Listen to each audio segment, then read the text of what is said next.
Hello and welcome to my YouTube channel. We're going to cover some very simple addition for the Commodore 64, which is running 6502 assembler, and I'm running that on a Mac.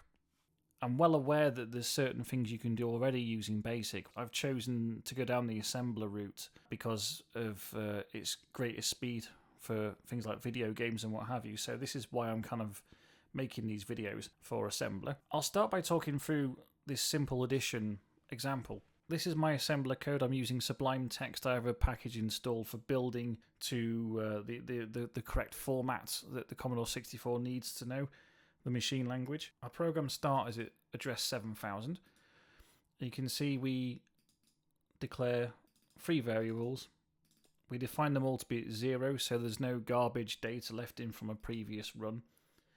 The first thing you see here is basic upstart to main, which is just used by the compiler to ensure everything runs correctly. And then that takes us into the program itself. Now, this is what we call main, so that's the start of the program.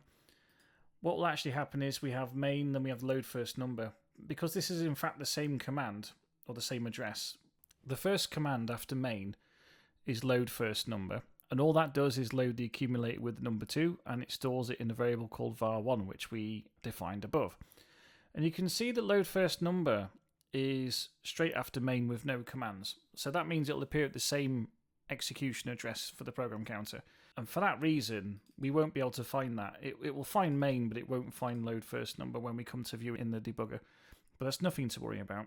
Straight after that, we have the imaginatively titled load second number. And that will load the number 3 into the accumulator and store it into var2. We've now stored 2 and 3. And then the interesting part, where we have the subroutine add numbers. The first thing we do is load the accumulator with var1, which will contain the number 2. So we're effectively putting the number 2 into the accumulator. The next thing we do is to clear the carry flag. Although I don't want to get too much into detail on this video about the carry flag, because that's for a later video when we talk about adding together larger numbers. We still need to clear this carry flag in case it happened to have been set from the last time round. And even if your program doesn't contain something that you think will set the carry flag, there's a good chance it could be set anyway by the Commodore 64 just going about its business. If you don't clear the carry flag and you're adding two simple numbers together like this, the chances are you will eventually find your result is skewed. So you must clear the carry flag. Now you might be wondering, why don't they just clear the carry flag anyway? Well, there are times when you want to use the carry flag, and we'll come on to that in the next video. So just for now, we cleared the carry flag, and then we've got the add with carry var2. So what we're effectively doing is adding 2 to 5, and we get to this routine, and it stores what's now in the accumulator into a variable called result, because the accumulator will temporarily hold that until you put something else in the accumulator. So we need to make sure we've grabbed that value that we've added together and we save it in result. Before we go into Retro Debugger, just a quick message about the compilation and where we see everything appearing. So at the very beginning, we said we would use address 7000, and we can see here that the variables are appearing at 7000, 7001, and then 7002 for result. But our actual code execution begins at address of $80E, and you can see the other subroutines appearing there. Interestingly, main and load first number are at the same address because there aren't any commands following. And the reason I've put these little subroutine names in is just so we can easily pick them up in Retro Debugger. It would work just the same if I took all of those out. It would still work. This is Retro Debugger, and this is what I'd be running my programs in.